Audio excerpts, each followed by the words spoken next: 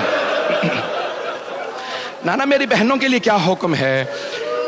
تو ایک مرتبہ اب پیغمبر کی آنکھوں میں بھی آنسو آ گئے، پیغمبر کی آنکھوں میں آنسو، تو جانتے کیا فرمایا؟ کہ ان اللہ شاء ان یراہن سبایا، کہ مشیت الہی یہی ہے کہ انہیں قیدی بنایا جائے گا۔ اب روتے ہوئے اٹھے امام حسین اور نانی سے ملنے لگے۔ لوگوں نے پوچھا کیوں رو رہے ہیں؟ کہا میرے نانا نے بتایا ہے کہ میری شہادت ہوگی۔ کہا شہادت پہ رو رہے ہیں؟ کہا نہیں مجھے شہادت پہ کوئی رونا نہیں آ رہا۔ کہا پھر کس بات پہ رو رہے ہیں؟ کہا میری بہنیں قیدی بنائے جائیں گے، میں بہنوں کی قید پہ رو رہا ہوں۔ اجرکم اللہ۔ بہت روئے۔ اب یہاں پہ اہل سنت نے ایک روایت لکھی ہے، ہماری شیعہ کتابوں میں بھی ہے، کہ جناب ام سلمہ نے کہا بیٹا کہاں جا رہے ہیں؟ امام حسین سے کہا نانی اماں میں کربلا جا رہا ہوں۔ جیسے کہا نا کربلا جا رہا ہوں، جناب ام سلمہ رونے لگی۔ کہا بیٹا کربلا نہ جائیے گا، آپ کے نانا نے مجھ سے کہا تھا اے ام سلمہ میرا یہ لال حسین کربلا میں مارا جائے گا۔ کہا نانی اماں وہ وقت آ گیا ہے، نانی اماں وہ وقت آ گیا ہے۔ بس پھر نکلے نا جیسے روضہ رسول سے باہر، تو جناب عبداللہ حضرت عبداللہ ابن عباس آ گئے۔ انہوں نے آ کے کہا کہ مولا کہاں جا رہے ہیں؟ حسین کربلا نہ جائیے گا، عراق نہ جائیے گا۔ عراق میں یہ جو کوفے والے ہیں نا، انہوں نے آپ کے بابا سے وفا نہیں کی تھی، بھائی سے وفا نہیں کی تھی، کوفے والے وفا نہیں کریں گے، آپ عراق نہ جائیے۔ مولا نے کہا میں شہادت کے لیے جا رہا ہوں، میں جانتا ہوں وہ وفا نہیں کریں گے، وہ مجھے مار دیں گے، میں شہادت ہی کے لیے جا رہا ہوں۔ تو جناب عبداللہ ابن عباس رونے لگے۔ کہا آپ شہادت کے لیے جا رہے ہیں؟ پھر مجھے سمجھ نہیں آتا بہنوں کو ساتھ کیوں لے جا رہے ہیں؟ کہا کہ ابن عباس، اے عباس کے بیٹے، میں جب شہادت دوں گا تو دین بچے گا اور میری بہنوں کی قید سے میری شہادت بچے گی۔ اب میں ایک سوال کروں آپ سے، بہنوں کی وجہ سے شہادت بچے گی، بہنوں کی مظلومیت کی دلیل کیا ہے؟ چھوٹے چھوٹے بچے، ایک چھوٹی سی بی بی جس کے کانوں سے بالیاں اتاری گئی تھی، جسے پورے رسے میں تماچے لگے تھے، جو خیموں میں بھی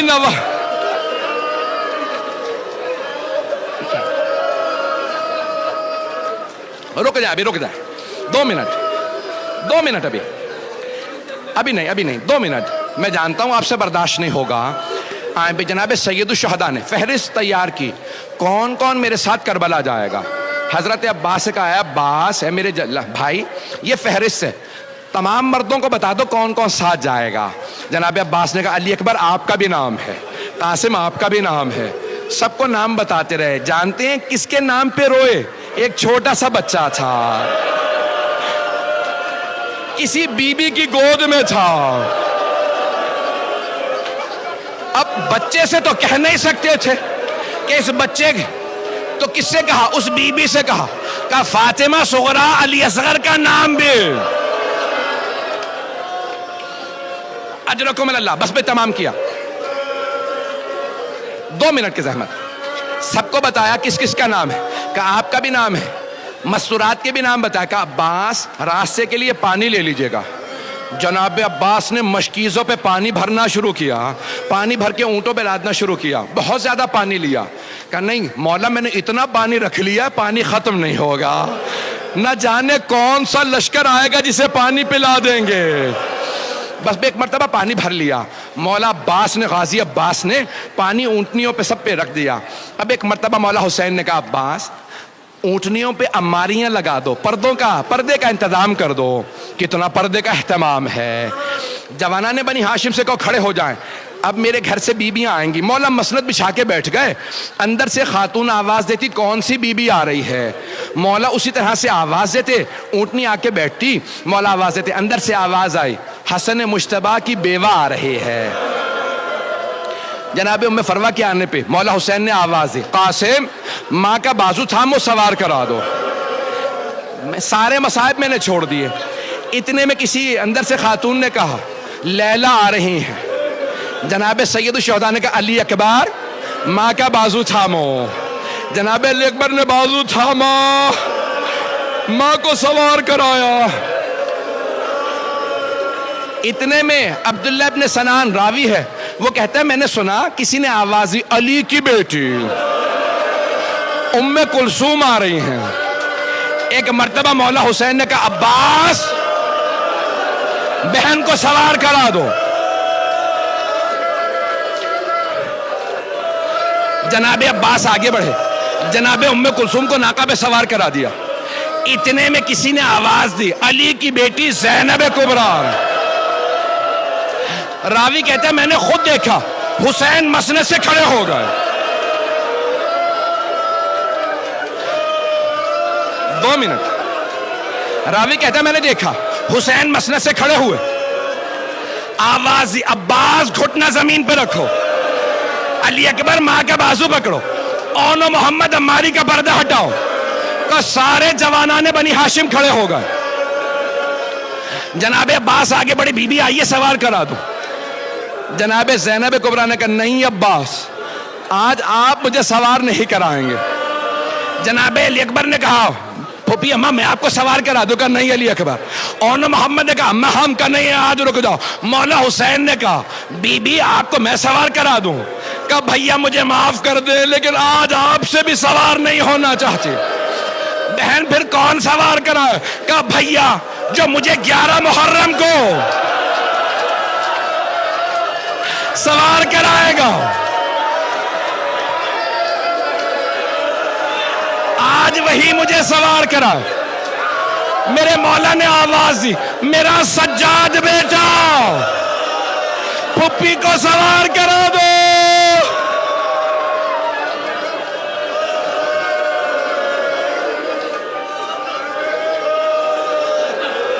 الا لعنت اللہ علی القوم الظالمین۔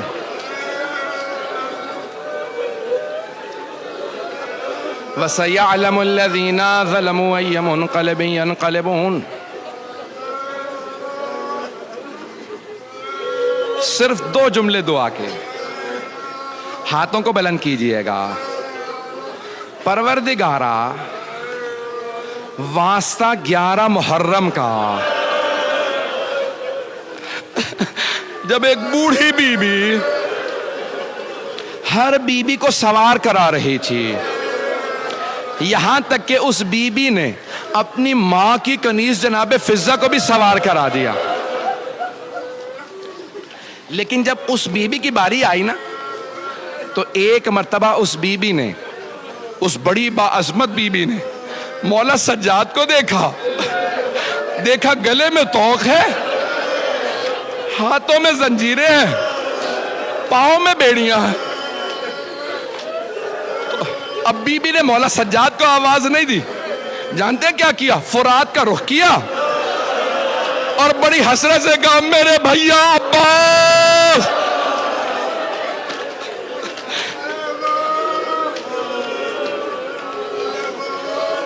پروردگارا 11 محرم کا واسطہ ہم سب کو امام زمانہ کا ظہور دیکھنا نصیب فرما، دشمنان اہل بیت کو نیست و نابود فرما۔